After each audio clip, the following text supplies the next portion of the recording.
Hyenas haven't exactly been enlisted as soldiers, but they have been affected by wars in various ways. In Ethiopia's Tigray conflict, hyenas were observed scavenging on corpses left behind by battles. Additionally, research has shown that war can alter hyena behavior, particularly in regions where they coexist with humans. In Tigray, spotted hyenas' feeding habits changed due to the war, with human remains appearing in their diet more frequently at battle sites. There was also an unusual case in 1999 where a week-long fight between lions and hyenas in Ethiopia led to military intervention. While not directly involved in human warfare, hyenas have certainly been impacted by conflicts in ways that highlight their adaptability and opportunistic nature. The rivalry between hyenas and lions is fueled by several factors. Competition for food. Both species are apex predators that hunt similar prey, such as zebras and wildebeests. This overlap leads to frequent clashes over kills, with hyenas often trying to steal food from lions and vice versa. Territorial disputes. Lions and hyenas share overlapping habitats, which results in conflicts over hunting grounds and water sources. Threat to offspring. Lions will kill hyena cubs when given the chance, and hyenas may target lion cubs, especially when lionesses are away hunting. Kleptoparasitism. Hyenas are notorious for stealing kills from lions using their superior numbers, while lions use their strength to intimidate hyenas and take their food. Dominant struggles. Both species have complex social hierarchies. While lions rely on their size and strength, hyenas use teamwork and numbers to challenge lions. Despite their animosity, lions and hyenas generally try to avoid direct confrontations unless necessary. Their interactions are a fascinating example of predator competition in the wild. The term Kishi means spirit in Bantu languages, tying it to supernatural malevolence. The Rosebud Sioux tribe is a federally recognized tribe of the Sakanga Lakota people, located in South Dakota. The tribe's government consists of a legislative body known as the Rosebud Sioux Tribal Council, which includes 24 elected positions. The Rosebud Indian Reservation serves as their home, and it is known as the Burnt Thigh Nation in Lakota. For more information, you can visit the official website of the Rosebud Sioux Tribe, www.rosebudsiouxtribe-nsn.gov/tribal-government. Not for obvious reasons. Third Eye Insight. It uses its charming human guise to lure young women, only to devour them with its hyena face. Kishi, Angola in Angolan mythology. The Kishi is a two-faced demon with a human face on the front and a hyena's face on the back. Across various cultures, particularly in African and European traditions, the hyena's scavenging habits, eerie vocalizations, and perceived gender ambiguity have cemented its reputation as a symbol of evil, trickery, and the demonic. The hyena has many supernatural qualities. In demonology and related folklore, the hyena is often portrayed as a malevolent creature associated with dark forces, deception, and the supernatural, drawing from its behaviors and physical traits that have long inspired fear and misunderstanding. Hyena behavior. The spotted hyena's eerie laughter, nocturnal habits, and occasional scavenging of human remains likely fueled these myths. Their presence near settlements, especially in rural areas, reinforce their supernatural aura. Stigmatization. The Buddha myth often served to marginalize groups like Beta Israel, who faced accusations of sorcery due to their distinct religious and occupational roles. This reflects broader ethnic and religious tensions in Ethiopia's history. Detection and protection. Communities use rituals, amulets, or religious blessings to ward off Buddha. A hyena acting unnaturally, lingering near villages or showing human-like intelligence, may be suspected as a Buddha. Killing one risks retaliation from the witch, so some avoid harming hyenas altogether. In Tigray, a 19th century tale describes a Buddha revealed when a hyena was wounded and a corresponding injury appeared on a suspected human. Cultural examples. In Gondar and rural Tigray, Buddha are blamed for unexplained deaths or disappearances. A common story involves Buddha luring victims by mimicking human voices, a trait borrowed from hyena vocalizations. In some accounts, Buddha hyenas dig up fresh graves, reinforcing their necrophagi image. Gender and transformation. Myths often describe Buddha as male, but female Buddha are also feared, especially for targeting family members. Some tales suggest Buddha can be born with the ability or inherited, while others claim it's learned through occult practices. The transformation process is rarely detailed, but often involves rituals or objects like a hyena skin worn to shift forms. Blacksmith association. Blacksmiths are frequently accused of being Buddha due to their craft's perceived magical nature, transforming metal mirrors shape-shifting. This belief has historically stigmatized blacksmiths, who are often Beta Israel or other low-status groups, reflecting social tensions. A 1966 study by Frederick C. Gamps notes that in indigene, Amhara communities viewed blacksmiths as potential Buddha, inherently untrustworthy. Evil eye and malevolence. Buddha are feared for their evil eye, a malevolent gaze that can curse, sicken, or kill. They are said to rob graves, eat corpses, or attack the living, particularly targeting children or the vulnerable. This ties to hyenas' scavenging reputation, amplified by cultural fears of the supernatural. Buddha as shapeshifters. The Buddha are believed to be humans, often blacksmiths or marginalized groups like Ethiopian Jews, Beta Israel, who can transform into hyenas at night. This transformation is attributed to sorcery or pacts with supernatural forces. They revert to human, form by dawn, making detection difficult. Some myths claim Buddha use a magic stick or potion, as seen in broader African were-hyena tales like Somalia's Kori's Maris. In Ethiopian folklore, were-hyenas, often called Buddha or Buddha, are central to myths blending fear, magic, and social dynamics. These beliefs, particularly strong among Christian and Muslim Amhara and Tigrinya communities, portray hyenas as shapeshifters tied to witchcraft, sorcery, and malevolence. Hermaphrodite myth. The belief that hyenas are hermaphrodites, noted by Aristotle and Ovid, arises from the spotted hyena's pseudopenis, a trait unique to females, leading to associations with gender ambiguity and sexual perversion in medieval Europe. Some cultures admire hyenas for their cunning and resourcefulness. In Egyptian mythology, the goddess Mafde, depicted with a hyena's head, symbolizes justice and protection. The Pedi tribe in South Africa uses hyena skins and bones as sacred totems for chieftains and divination. In African allegories where they symbolize gluttony, contrasted with hard-working ants and bees. Their scavenging, though they hunt 95% of their food, and eerie laughter contribute to their demonic reputation. Lucrocotta and Crocotta. Ancient Greek and Roman texts describe the Lucrocotta or Crocotta, likely inspired by hyenas, as a dog-wolf hybrid that mimics human voices to lure prey.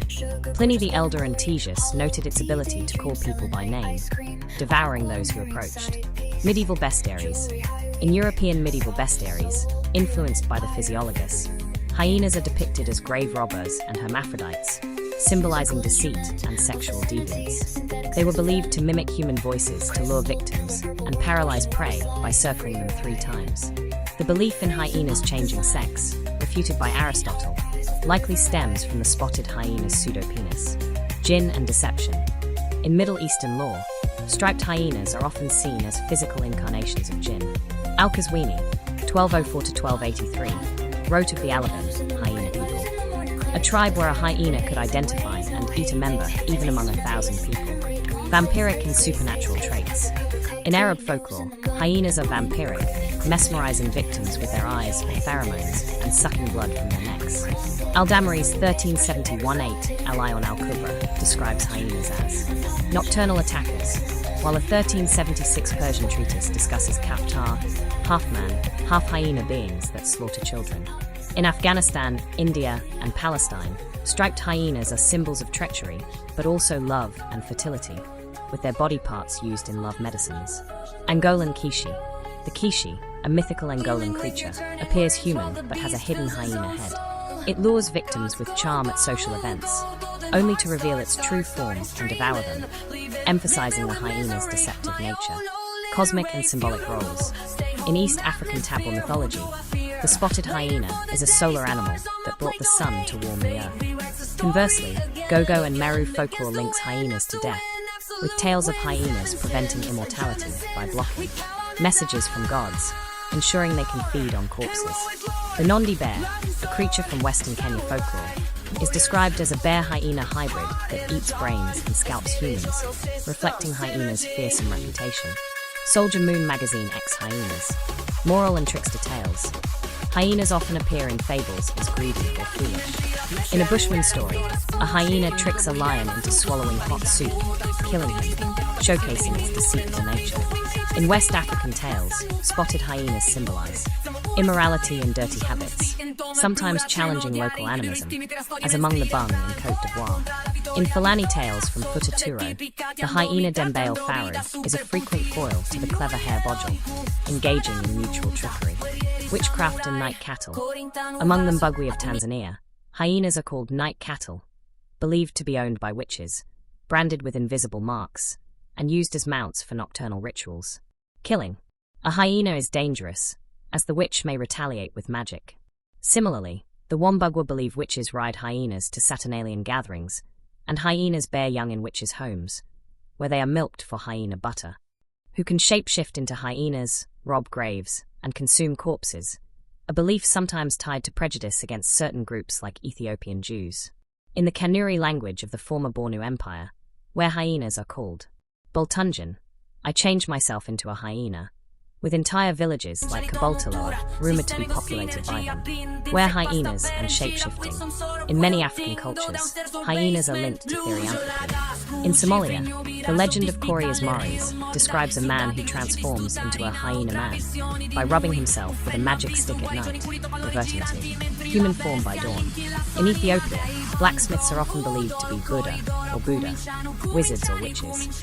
In the right circumstances, and the animals act so much differently, just like in the Australs. Soldier Moon Magazine X Hyenas. Hyenas feature prominently in folklore across Africa, the Middle East and parts of Asia, often cast as complex figures embodying both negative and positive traits. Their eerie vocalizations, nocturnal habits, and scavenging behavior have shaped their mythological roles, frequently associating them with trickery, witchcraft, and the supernatural. The US will begin revoking visas of Chinese students, including those with connections to the Chinese Communist Party or studying in critical fields. The Summer Statement Bag. Non-coercion. Libertarians oppose using state power to enforce religious moralities, like banning certain behaviors based solely on religious doctrine. Religious expression. People can express their faith publicly or privately, but this doesn't extend to forcing others to comply with their beliefs, e.g., no imposing religious laws on society. Property rights.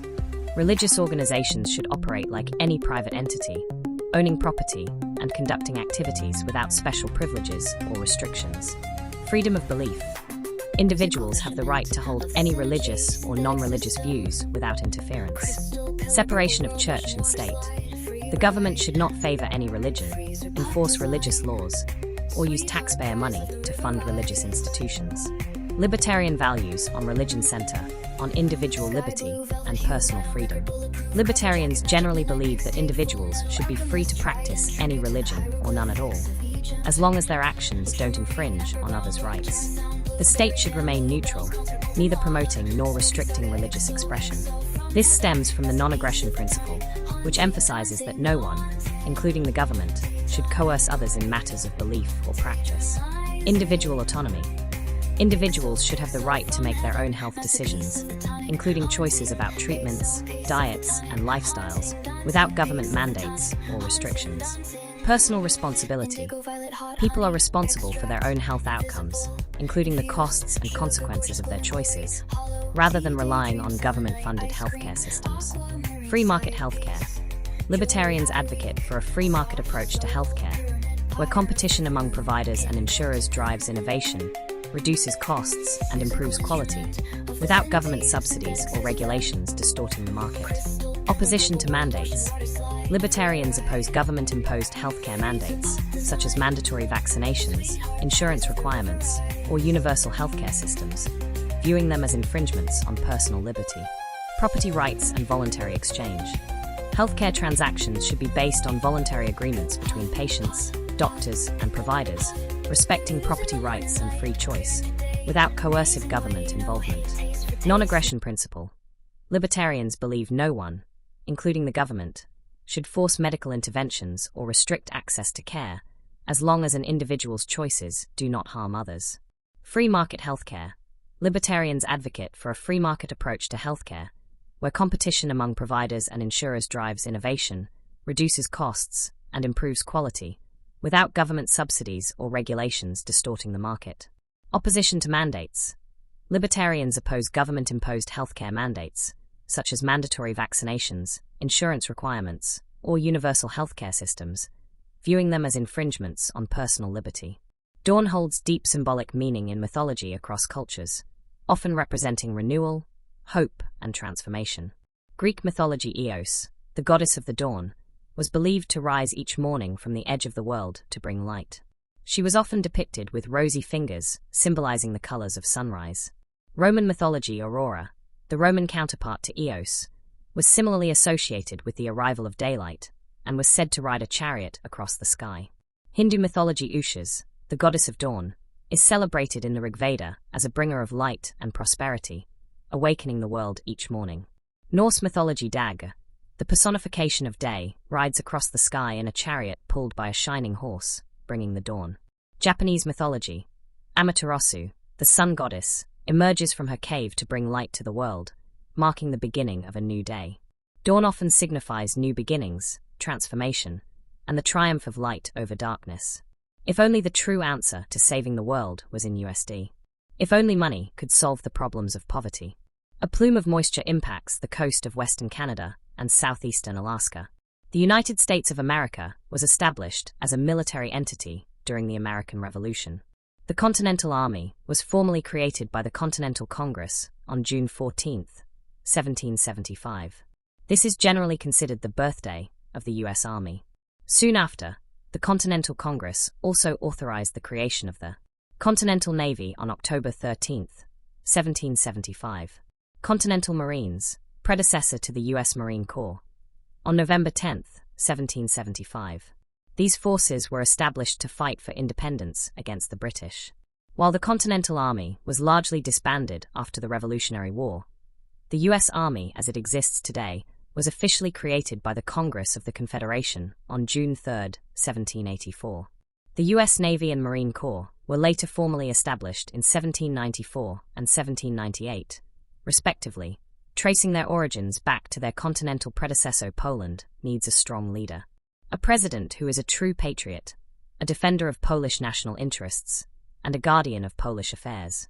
We need a person who knows Poland's history, can draw lessons from it, and understands how to defend our country, so that we do not fear those who are stronger, but instead grow stronger ourselves. We need a president who can make decisions with a sense of responsibility for the common good, not under the pressure of short-term political interests or external influences. One who will support Polish families, protecting their needs and well-being. Who will strive for the country's security, the modernization of the army, the strengthening of borders and international relations. Who will ensure that the state fosters economic development and employment with dignified conditions. Who will champion strategic national investments, as well as local projects that improve the quality of life in every community.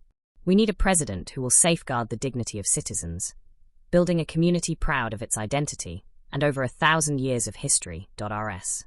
A princess's role with soldiers can vary depending on the historical era, cultural traditions, and the specific duties assigned to her. In many monarchies, a princess is a symbol of leadership and national unity, often serving as a figure of inspiration for the military. She might take on ceremonial duties, such as reviewing troops, bestowing honors, or attending military events. In some cases, a princess can also serve as a strategist, advisor, or even a warrior. There are historical examples of royal women leading armies, or taking an active role in defense. For instance, Joan of Arc, though not a princess, played a pivotal military role in leading French troops during the 100 Years' War. Similarly, Princess Pingyong of the Tang dynasty raised an army and helped secure her father's rise to power. In modern times, royal women, such as Princess Anne of the United Kingdom, hold honorary military titles and maintain strong relationships with armed forces through advocacy and support. History is full of princesses who took charge in battle or led soldiers. Here are a few fascinating examples. Princess Pingyong, China, 7th century. She raised an army to help her father, Emperor Gaozu, establish the Tang dynasty. Her troops were known as the Army of the Lady. Boudica, Britain, 1st century CE. A warrior queen who led a rebellion against Roman rule, destroying several Roman settlements. Zenobia, Palmyra, 3rd century CE. She commanded troops and expanded her kingdom, challenging Roman authority. Lakshmi Bai, India, 19th century. The Queen of Jhansi, she led her forces against British colonial rule during the Indian Rebellion of 1857. Tomo Guzan, Japan, 12th century. A legendary samurai warrior known for her skill in battle, often depicted leading troops. These women defied expectations and played crucial roles in military history.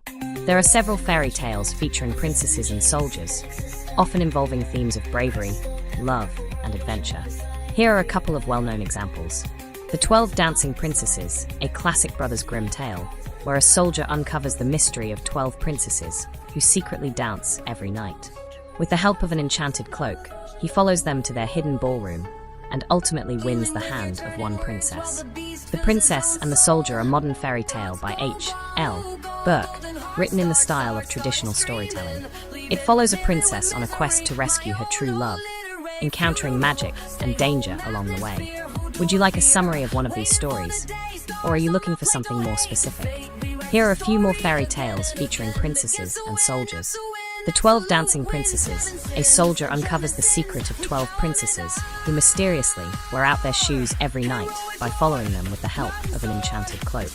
The Tinderbox, a soldier acquires a magical tinderbox that summons 3 powerful dogs, helping him win the love of a princess and overcome obstacles. The Brave Tin Soldier, a one-legged tin soldier, falls in love with a ballerina who resembles a princess, facing trials before their tragic fate. The Princess and the Soldier, a lesser-known tale, where a soldier embarks on a quest to rescue a princess, encountering magical creatures, the title princess, has been used for centuries to refer to female members of a monarch's family, especially daughters or wives of princes. Its origins can be traced to the Latin word princeps, meaning first person or chief leader. In England, the use of princess for a monarch's daughter wasn't consistent until the 18th century with King George I. Prior to that, royal women might simply be called lady, first name.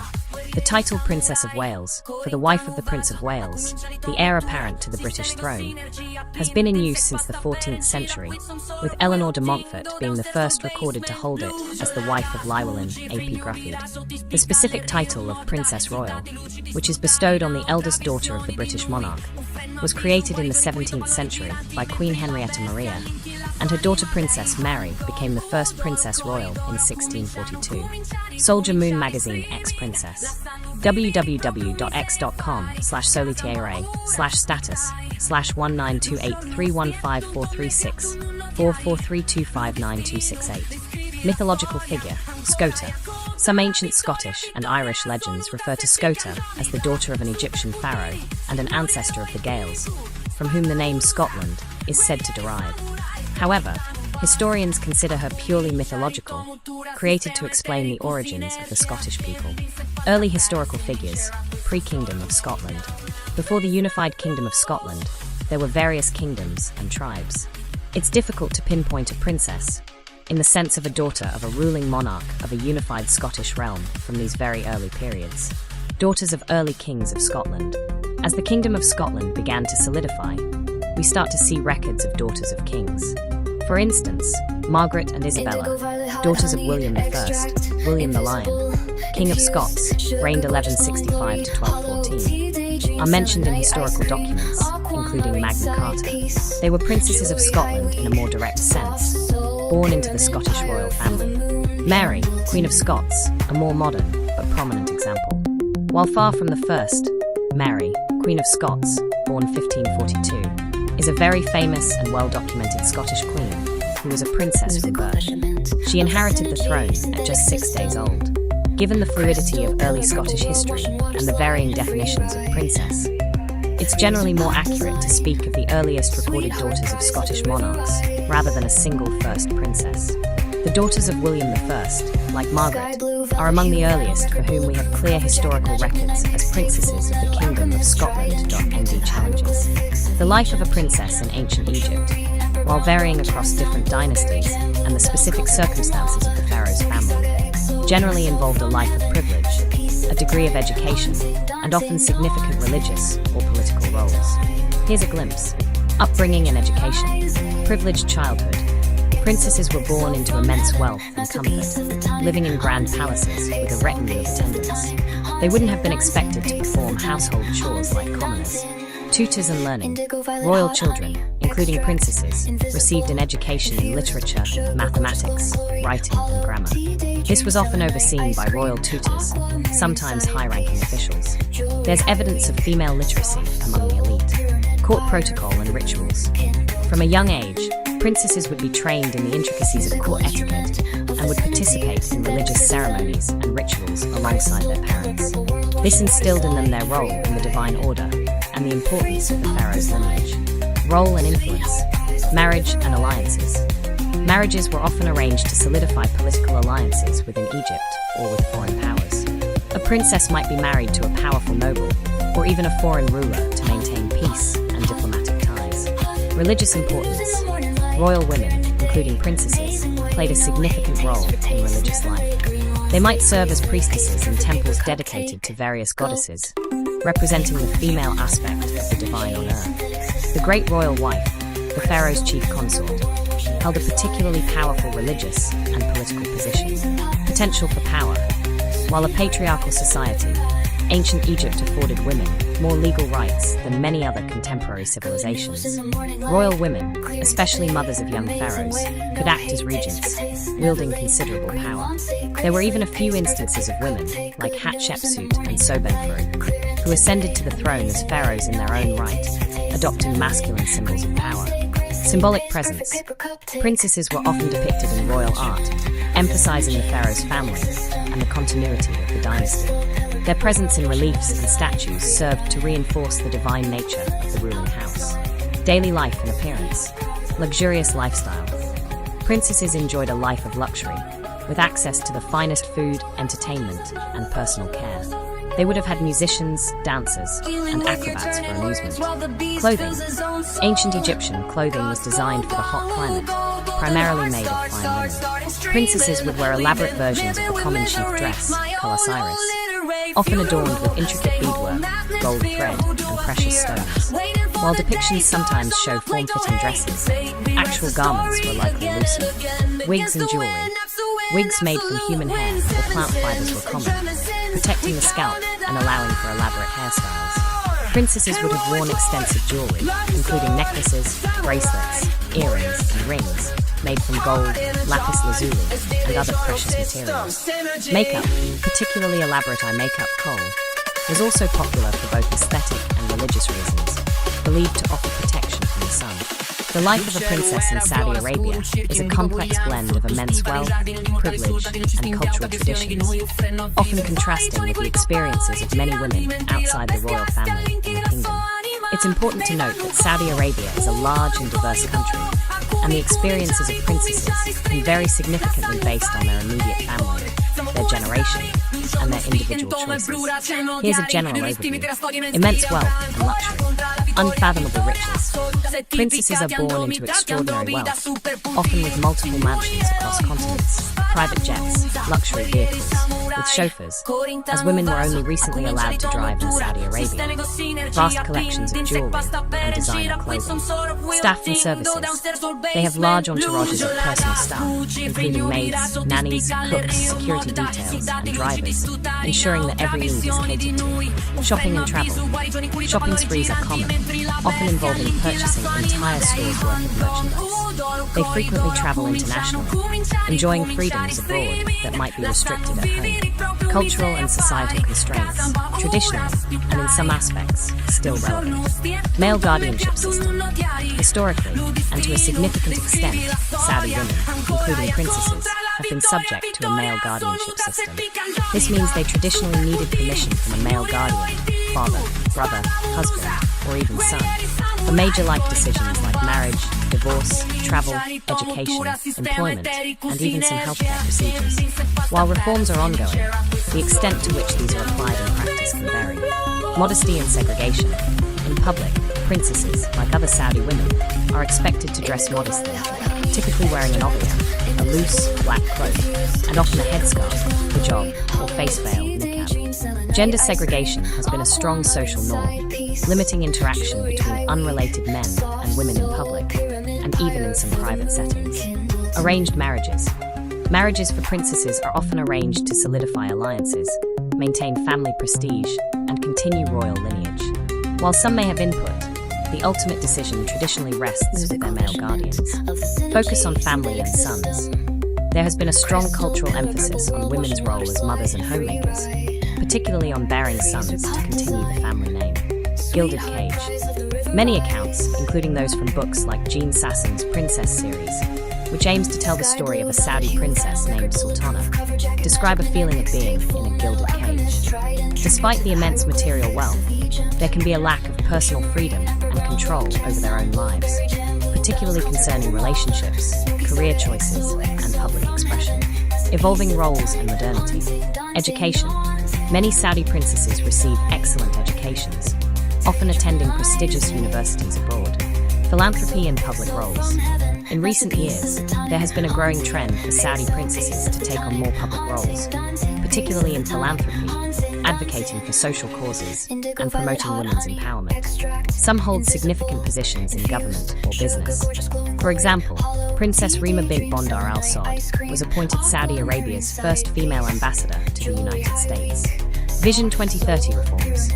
Crown Prince Mohammed bin Salman's Vision 2030 initiative has brought about significant social reforms, including lifting the ban on women driving, easing some guardianship laws, and promoting women's participation in the workforce and public life.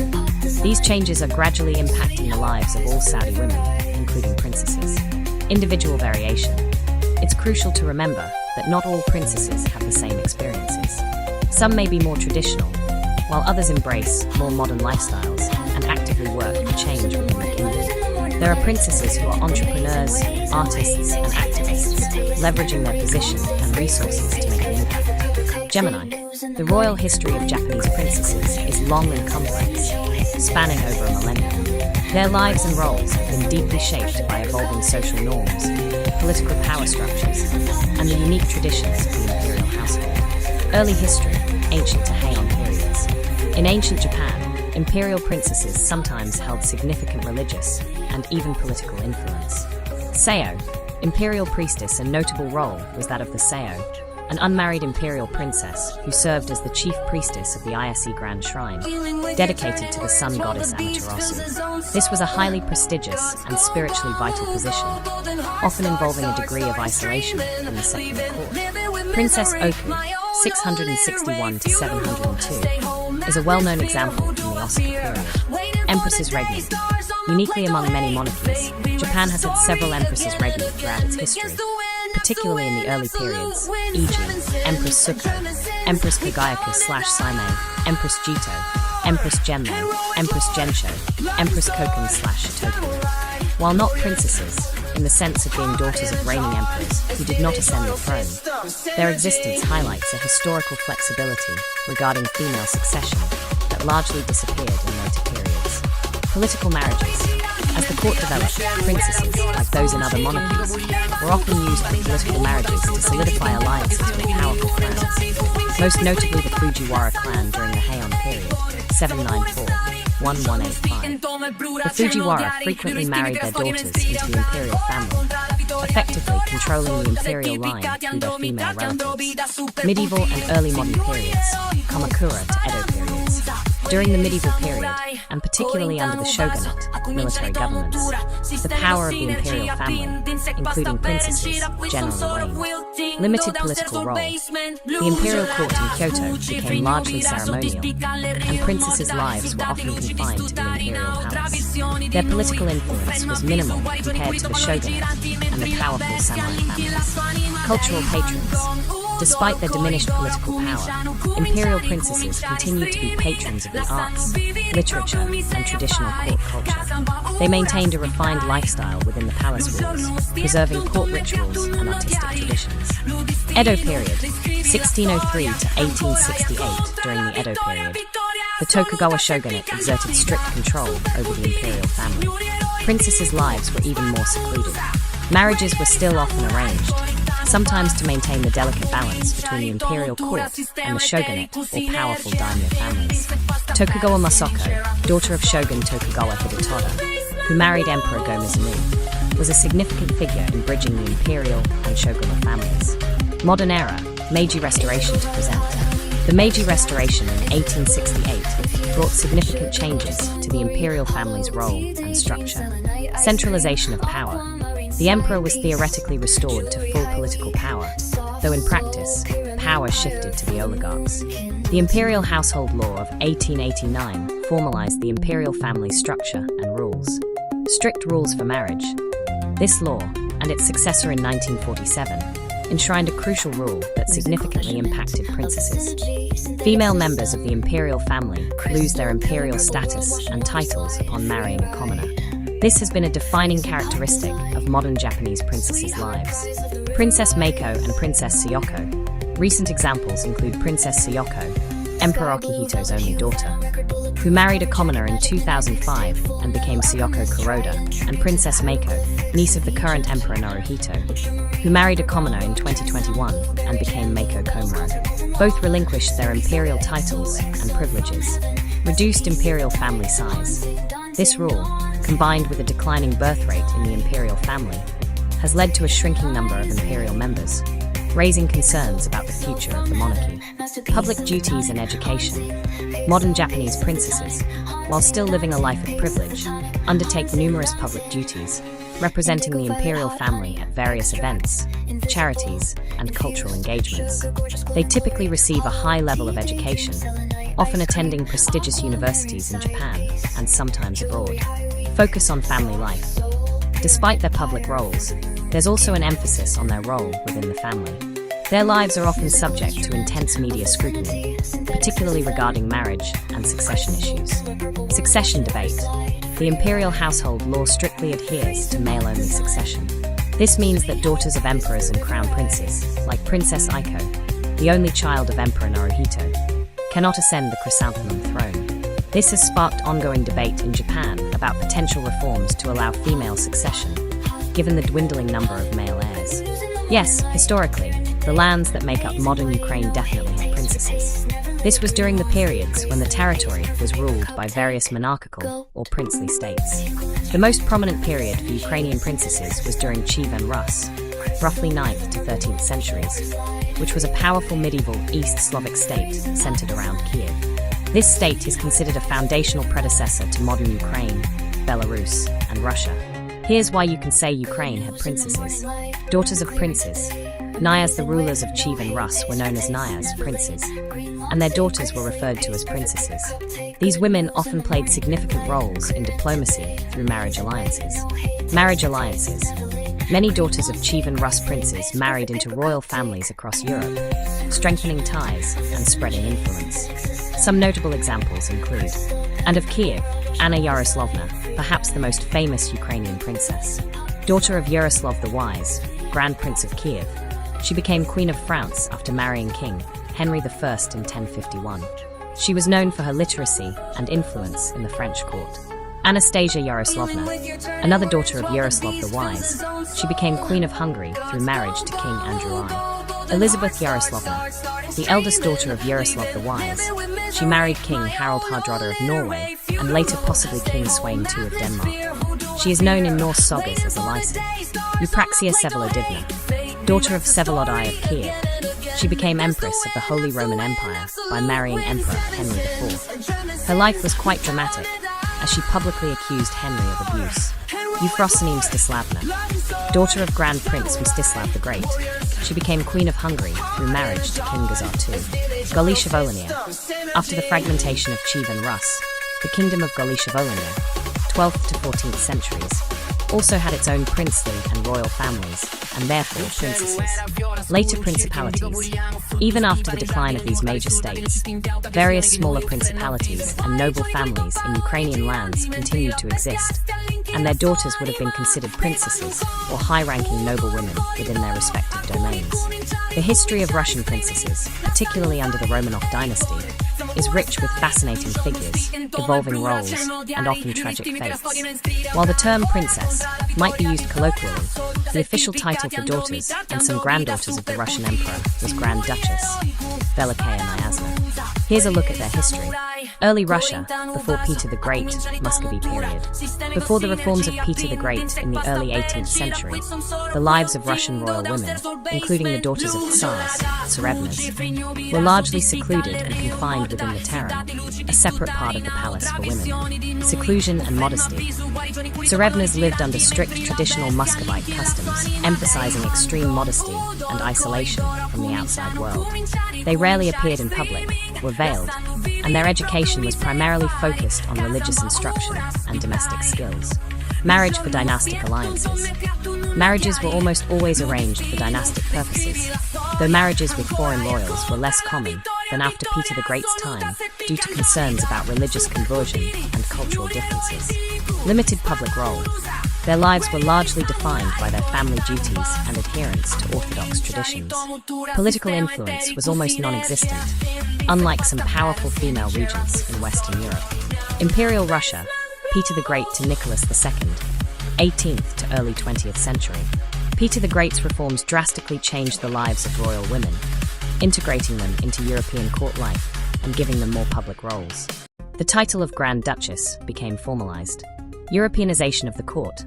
Imperial princesses were educated in the European style, learning languages. French was essential, arts, music, and social graces. They participated in balls, diplomatic functions, and court life. Dynastic marriages abroad. Marrying foreign princes became a crucial aspect of Russian foreign policy, strengthening alliances across Europe. Many Russian Grand Duchesses became queens, empresses, or duchesses in Germany, Sweden, Greece, and other. Ioanna Petrovna, daughter of Peter the Great, married Charles Frederick, Duke of Holstein-Gottorp, and was the mother of the future Emperor Peter III. Alexandra Pavlovna, daughter of Paul I, became Archduchess Palatine of Hungary. Olga Nikolaevna, daughter of Nicholas I, became Queen of Württemberg. Maria Alexandrovna, daughter of Alexander II, married Prince Alfred, Duke of Edinburgh, and was the only Romanov Grand Duchess to marry into the British royal family. Influence and philanthropy. Grand Duchesses often became significant patrons of the arts, sciences, and charities. They established schools, hospitals, and various philanthropic societies, particularly in the later imperial period. Grand Duchess Elena Pavlovna, born Princess Charlotte of Württemberg, wife of Grand Duke Michael Pavlovich, a prominent figure in the mid-19th century. She was a strong advocate for the emancipation of serfs and played a vital role in social and cultural reforms. Grand Duchess Elizaveta Fyodorovna, born Princess Elizabeth of Hesse, and by Rhine, sister of Empress Alexandra Fyodorovna, known for her deep religious devotion and extensive charitable work, especially after the assassination of her husband Grand Duke Sergei Alexandrovich. She later became a nun. Court life and scrutiny. Despite their freedoms, their lives were still highly regulated by court protocol and subject to intense public and family scrutiny. Their personal choices, especially in marriage, were often secondary to dynastic interests. Tragic fates. The 20th century brought immense tragedy to the Russian imperial family. The daughters of the lasts are Nicholas II, Grand Duchesses Olga, Tatiana, Maria, and Anastasia, often referred to collectively as OTMA, are perhaps the most famous and tragic. They lived a life of immense privilege, but also strict adherence to royal duties, often engaging in nursing during World War I. They were executed with their parents and younger brother Alexei in 1918 by the Bolsheviks, marking the end of the Romanov dynasty. The mystery surrounding Anastasia's fate became a lasting historical enigma. Post-monarchy. After the Russian Revolution and the fall of the monarchy, the surviving members of the imperial family went into exile. While some descendants continue to use imperial titles, these are purely honorific and hold no official recognition in modern Russia, which is a republic. The history of Russian princesses, therefore, is a microcosm of Russia's own transformation, from a secluded, traditional Muscovite state to a Europeanized empire, and ultimately to a republic, with the women of the royal family experiencing profound shifts in their roles, freedoms, and destinies. The history of princesses in Ireland is tied to its complex political structure before its full incorporation into the Kingdom of Great Britain.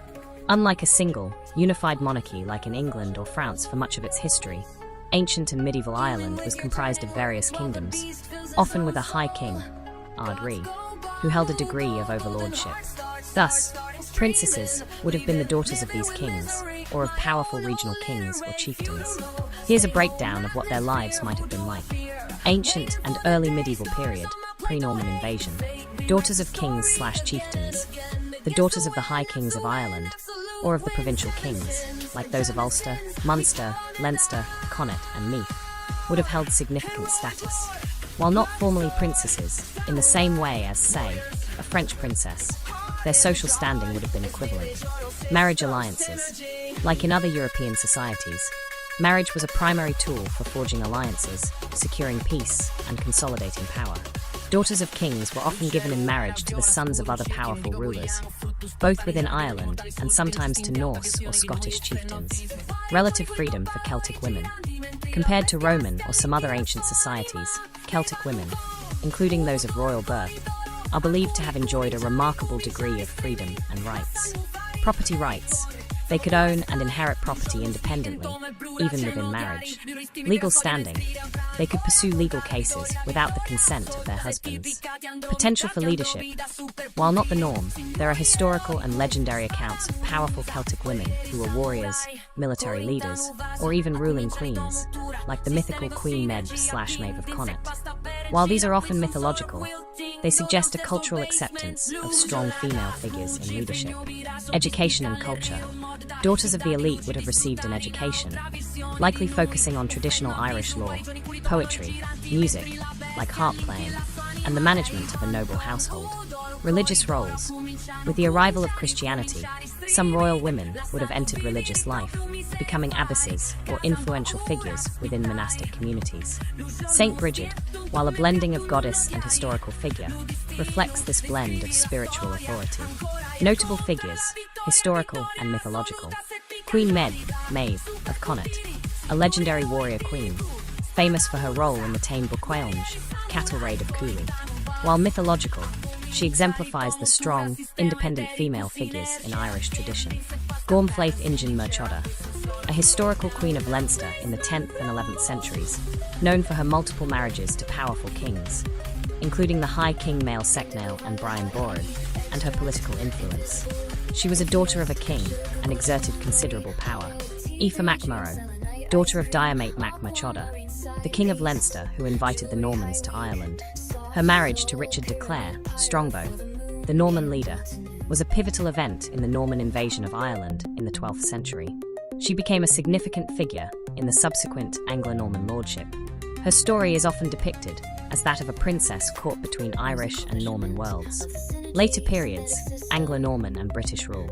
As Ireland came under increasing Anglo-Norman and later English/British control, the concept of a princess of Ireland shifted.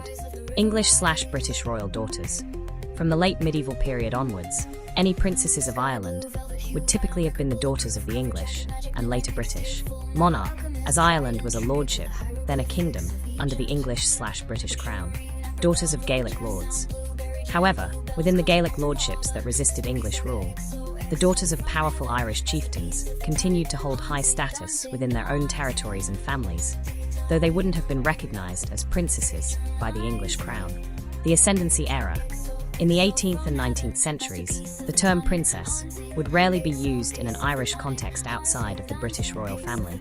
Daughters of the Anglo-Irish aristocracy, the Ascendancy, would be ladies or honourables rather than princesses. Cultural and religious influence.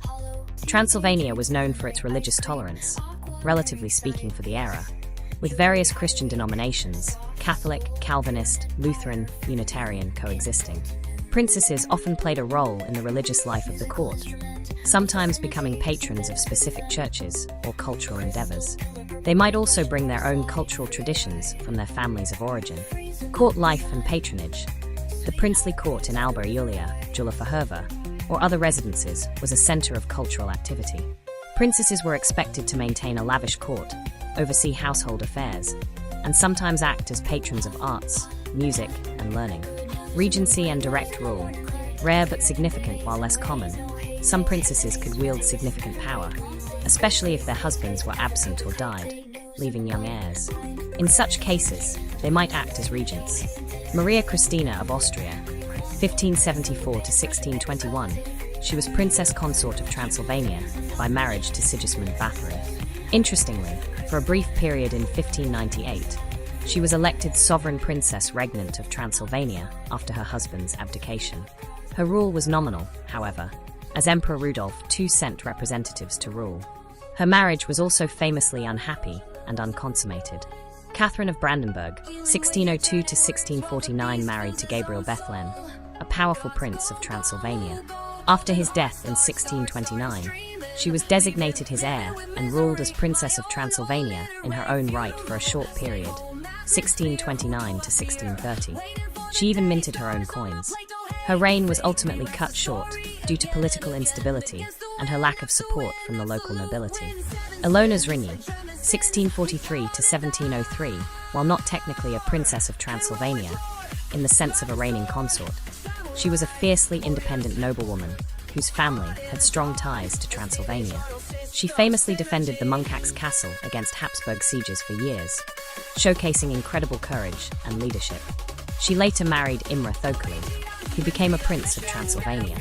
Notable dynasties and their princesses. Several prominent families provided princes of Transylvania, and thus had their own princesses. Bathory family. This powerful Hungarian noble family produced several princes of Transylvania, including Sigismund Bathory. Bethlen family. Gabriel Bethlen was a significant prince, and his wife, Catherine of Brandenburg, is a prime example of a powerful princess. Rákóczi family. This family also produced several princes, and their daughters would have been important figures in Transylvanian noble society. For instance, Zofia Bathory, from a powerful Transylvanian family, married Georgi Rákóczi II. Habsburgs. After the end of the Principality of Transylvania, the title of Grand Prince, SS, of Transylvania became connected to the Habsburg monarchs of Hungary. So, daughters of Habsburg emperors, who were also kings/queens of Hungary, would technically hold this title, though it was largely honorific, with administration handled by a governor. The history of Transylvanian princesses is less globally renowned than, say, those of major European powers, but they were crucial players in the political and cultural landscape of a fascinating and often turbulent region. Transylvania is a historical region located primarily within modern-day Romania.